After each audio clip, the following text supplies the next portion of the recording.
વાત કોની પાસે કરવી? અંતરના ઊંડાણની કોક વેધુને કરાય વાત, આને સોરે નો સિતરાય સિતની વાતું શંકરા. આપણા ઘરની વાતું જાણીને આખા મલકમાં જે જાહેર કરે એવાને વાત કરીને શું કરવાનું?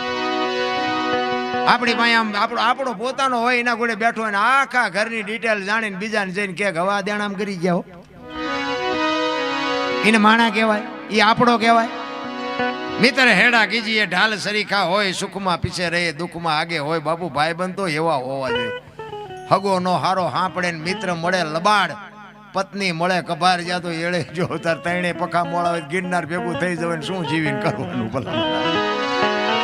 ભાઈબંધમાં ઠેકાણા ન હોય, બૈરામ ઠેકાણા ન હોય. હગામાં આપણે એમ થાય હાલો ને, હગાને આપણે ફોન નથી કર્યો તો આપણે એમ કે ભગવાન જય માતાજી કર્યું સીધા ને આપણે એમ કે હાલો તો કે 5,000 મોકલાવજો ને શું હગાને ગુડવા? ઘરે જ્યાં ભેગું બૈરું આ સોટતું હોય તો શું કરવાનું? બહાર માણા થાકે નહીં, ઘરે વયો જાય. માણાને થાક લાગે ને એટલે એમ કે ઘરે જવું. આખી દુનિયાનો થાક ઘરે ઉતરે. હવે ઘરનો થાક હોય ચા ઉતારવો? હે ઘરે આપણને એમ થાય આમ ડેલામ કર્યા ભેગા એમ થાય કે શું મહારાણી બોલશે. હવે અહીંયા વંટોળીઓ સડે તો આપણે ઈ પીડા કોને કહેવા જવું? અને અહીંયાથી પછી જવું ક્યાં? આપણે આ હરિદ્વાર જ્યાં હોય તો કે ભાઈ હાલો હવે ઘરે જવું છે. રણુજા જ્યાં હોય કે ભાઈ હાલો ઘરે જવું છે. હવે ઘરે લોહી ઉકાળે હોય ચા કેવું, ચા જવું, શું કેવું? એની જ મજા છે રામ. અમરનગરમાં આતમ દેખ્યા ભૂલી ગઈ દેહનું ભાન. બાપુ સવારામ બાપા કહે છે અમરનગર ક્યાં આવ્યું હોય છે? આ અલખ ને આ બધા નથી આમ ઘણા મણા બેન આમ ઉભા થઈને અલગ ધણી પછી ને તેમ કહો છે ને અલગ ધણી છે ને કહો. અલખ એટલે લખી નો આગા એને અલગ કહેવાય. તો તમે અલગ ધણી કરો છો, એ અલગ ધણી કોણ છે? ઘણા એમ કે રામાપીર તો બાબુ ભગવાન છે, અલગ ધણી કેમ કહેવાય? અલગ તો લખી નો હકાય. રામાપીર તો આપણને ભલે નો દેખાણા હોય, બાકી જેથી હશે તે બધાને દેખાણા જ હશે ને. દેખાય ઈ લખાય, લખાય ઈ વંચાય. અલગ છે ને એ બાપુ દેખાતોય નથી, લખાતોય નથી, લખાય નહીં તો વંચાય કેવી રીતે? એ અલગ કેને કે છે એનો એક દાખલો આપું તમને. માણા કોઈક તેલનો ડબ્બો લઈને આવતો હોય ને, એને તમે પૂછો કે ડબ્બાનો શું ભાવ? એટલે એમ કે 25 રૂપિયા કે ને. હવે તેલના 25 હશે ડબ્બાના, એ તેલ કાઢી લો ડબ્બાનું શું આવે? નકરા 25 આવે ને. પણ એક વાત ઉપર ધ્યાન આપજો, તેલ કિંમતી છે પણ એને રાખવા માટે ડબ્બો જોવે. તેલ એમનામ રહે નહીં. તેલ કિંમતી છે, ડબ્બાની 25 રૂપિયા કિંમત છે, 2500 રૂપિયા તેલની કિંમત છે. પણ તેલ બાપુ એ 25 વાળો હોય ને તો જ આ 2500 ની કિંમત છે, નકર બાપુ તેલ રહે નહીં. અને સિંગ તેલ હોય, કપાસિયા તેલ હોય, પામોલીન તેલ હોય, એ તેલ ઉપર ન લખાય, ડબ્બા ઉપર લખવું પડે, એને અલગ કહેવાય. એમ આ દેહની છે ને બાપુ કોઈ કિંમત નથી. આને દુનિયા આપણે કહે છે ને મારા મારા મારા, એ મારા જ દિવાળી મૂકવાના છે. આપણા છે એ જ આપણને દિવાળી મૂકવાના છે. આ દેહની કિંમત કાંઈ નથી. પણ બાપુ ભજન કરવા માટે દેહની જરૂર પડે. ભજન વગર દેહ ન થઈ શકે, દેહ વગર ભજન ન થઈ શકે. અલગ એને કે મારું નામ અનોપસી છે, પણ બાપુ અહીં આવીને આંગળી દેખાડીને મને બતાવો કે અનોપસી ક્યાં છે? હે અહીં છાતી છે, ગાલ છે, કપાળ છે, માથું છે, તો અનોપસી ક્યાં? જરૂર આની છે રામ. આ હું બોલું છું ને ઈ જ ઈશ્વર છે. જે સ્વર છે ને ઈ જ ઈશ્વર છે. આ હું બોલું એ તમારા કાન સુધી સંભળાય, દેખાય છે? એ દેખાતો નથી ને એ જ સાચું છે. એ દેખાવાનું ચાલુ થઈ જાય ને, મને જેથી દેખાય ને તેથી હું નહીં તમને દેખાઉં. આ વસ્તુ એવી છે બાબુ. આ 12 વાગ્યા પછી જ બાજુ આ વાતું નીકળે, કઈક એવા અધિકારી બેઠા હોય ને તઈ.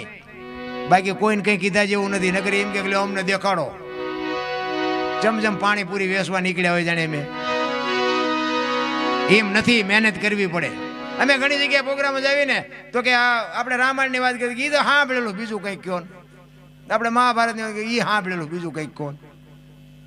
કંઈક આપણે સગાળ સૈનિક જલારામની એ તો બધું સાંભળેલું બીજું કંઈક કહો. પણ તારે શું સાંભળવું છે એ તો તું કે. હા અમે જેટલું બોલ્યા છીએ ને અમારું આ જેટલું તમે સાંભળ્યું એટલું જીવનમાં ઉતાર્યું, એટલું ઉતારી લો ને તો બાપુ બીજું સાંભળવાની જરૂર જ ન પડે. આ તો ઓલું ફૂટલું માટલું હોય, નાખ નાખ નાખ નાખ ગમે એટલું કરો તે માટલું ભરાય કોઈ દી? પણ એવું માટલું બાપુ રાખો ને, એમાં ભરીને રાખો ને બેલેન્સ બાપુ, એ જ તમારું ભવિષ્યમાં કામ આવશે. એક વાણી અને એક પાણી. પાણી છે ને એ બહાર સાફ કરશે ને વાણી છે અંદર સાફ કરશે. આ બે વસ્તુની ખાસ જરૂર છે. ભલે એ પાણી તમારું પડ્યું હોય ને, એ ખાવામાં કામ આવે, રસોઈ બનાવવામાં કામ આવે, નાવામાં કામ આવે, અને બીજેથી પાણી મળીને એ પાણી કદાચ ખરાબ થઈ ગયું છે ને, તો ક્યાંક બાપુ હળગતું હશે ને તો અહીંયા સાંટશો ને તો અગ્નિ ઓલવવામાં કામ આવશે. ખરાબ પાણી છે તોય કામમાં આવશે. વાણીની પાણીની બેની જરૂર છે. એટલે સવારામ કહે છે, પચમ ખડકીમાં જાગીને જોયું જળ હળદળ કે છે, ચંદ્ર ભાણ જાવ લટીને આવે, તું તો ગગન મંડળમાં ચડી ગયો. ગગન મંડળ છે ને મહાપુરુષો આને કહે છે. આમાંથી જ ગોતવાનું. દેહની માલિકોની જ વાત છે, બહારની કઈ વાત છે જ નહીં. ગગન મંડળમાં ચડી. આ સાંડલા હું કામ કરે? વાહામ કરે તો ન હાલે? સાંડલા ગાલે કરે તો હાલે? ન હાલે. અહીંયા જ બાપુ ખજાનો છે. જો સદગુરુની કૃપા થાય ને અહીંની જો બાપુ વાત નક્કી થઈ જાય તો આ જીવનમાં ક્યાંય અંધારું છે જ નહીં. એટલે સવારામ કહે છે, ગગન મંડળમાં ચડીને ગોત. આપણે ગમે ત્યાં જવું ને તો બાપુ વિચાર આમાંથી જ આવે. જાલી જવું છે, ભજનમાં જવું છે, કારખાને જવું છે, વાડીએ જવું છે, જ્યાં બધું આમાંથી નક્કી થાય. કાંટો પગમાં વાગે ને ખબર આય પડે. શરીરની રચના સામું કોઈએ જોયું જ નથી. દ્વારકા વાળા કે હરિદ્વાર જવું છે, હરિદ્વાર વાળા કે સોમનાથ જવું, તો હા શું ચા છે એ તો કહો. કોઈને ખબર જ નથી. બધા ચાલુ જ થઈ ગયા છે. એટલે કે છે ગગન મંડળમાં તમારો ને મારો બાબુ આ જોજ ચાલુ છે ને ત્યાં સુધી નહીં મજા. અત્યારે કોઈનો દેહ દુર્ગંધ નથી મારતો. અને એમાં બાબુ એવું તત્વ નીકળી જાય, બે દીમાં દેહ દુર્ગંધ મારી જાય તો આ અંદર અત્યારે ઉટકીને સાફ સુફ કોણ રાખે છે? કોઈક દેખ આંકડા કાઢવા જોઈએ. અત્યારે આપણો દેહ ચોખ્ખો રહેશે, આનું કારણ શું છે? કોણ ચોખ્ખો રાખે છે? એક માણાને મરવું હોય ને આપઘાત કરવા જાય ને પાણીમાં ધૂપકો મારે, ગમે એટલી મહેનત કરે ને બાપુ તળિયે જ જાય, ઉપર રહે જ નહીં. અને જીવ નીકળી જાય ને પછી પાણી બાપુ બહાર કાઢી નાખે. વજન તો દેહનો એટલો ને એટલો હોય તો પાણી ઉપર ચમ કાઢી નાખતું છે? વિચારવા જેવું છે. માણાનો અવતાર હાવ ડીંગો ડીંગ નથી. આ તો આપણે ડીંગો ડીંગ કરી મૂક્યું. એટલે કે છે પચમ ગડકીમાં જાગીને જોયું જળ હળદળ કે છે, ચંદ્ર ભાણ જાવ લટીને આવે, તું તો ગગન મંડળમાં ચડી ગયો. એ યુવા ખાવન ખોળે ખેલો ખેલો રે,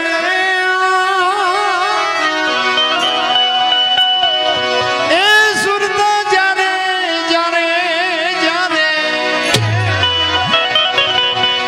શબ્દ ને વરે, એ જેવો ગુરુ ગમ પ્યાલો પીજો.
સુખમણા નારી સંગ રમતા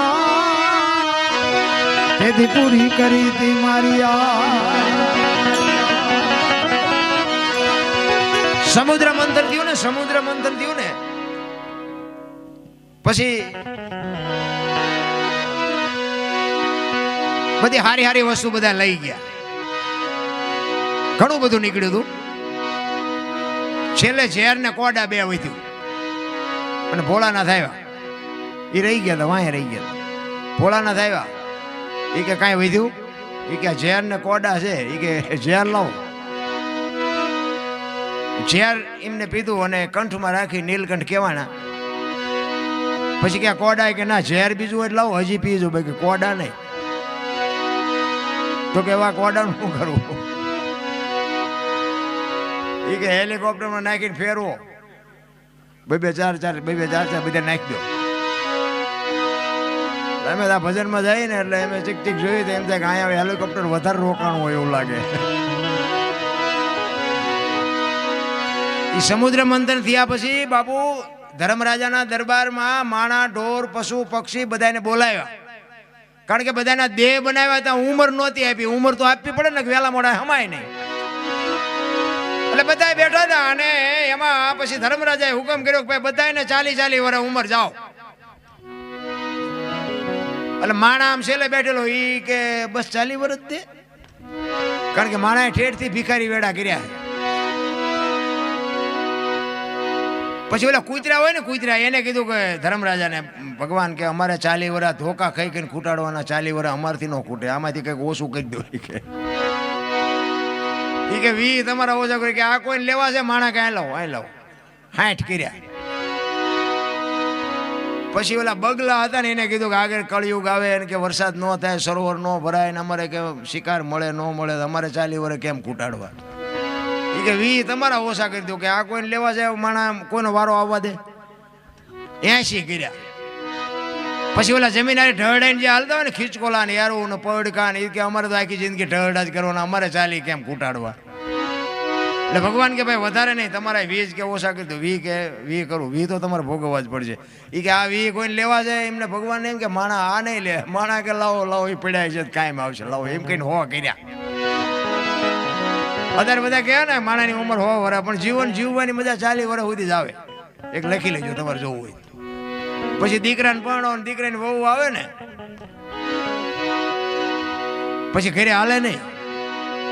વહુ પછી ઉપાડે, સોરે જઈને બેવો, સોરે રસ્તામાં ગળફામાં ઉડાડો છો, અમારે વાયદા કરવા, પાણી ભરવું. પછી જેને હોય ને કે છોકરા કીધું કરતા નથી ને વહુ માનતી નથી, બેટકા ભરવાનું ચાલુ થાય એટલે આપણે સમજી લેવાનું કે કૂતરાના ચાલુ થયા. પછી સોરે જઈને બે, પછી આ બેનું દીકરીઓ પાણી ભરીને નીકળે ને આમ કરે, કુના કરના હતા જીના હોય ને કીડિયારું પૂઈને શું તારે આમ આમ કરીને જોવે ભલામણ. સમજી લેવાનું કે આ બગલાના ચાલુ થયા.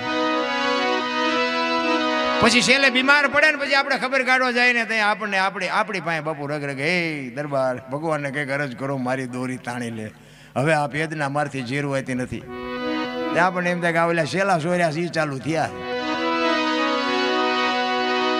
આપણે કેવું પડે કે હજી અહીંયા ફીનલા છે, વીટાળી રે તારે તારી દોરી ખેંચે ને. જીવન જીવવાની બાપુ. અને એમાં બાપુ જે ભજનાનંદી મહાપુરુષો થઈ ગયા એને તો બાપુ છેલ્લા શ્વાસ સુધી મોજ કરી છે. એને બાપુ કૂતરા બગલાનું કંઈ આવતું જ નથી.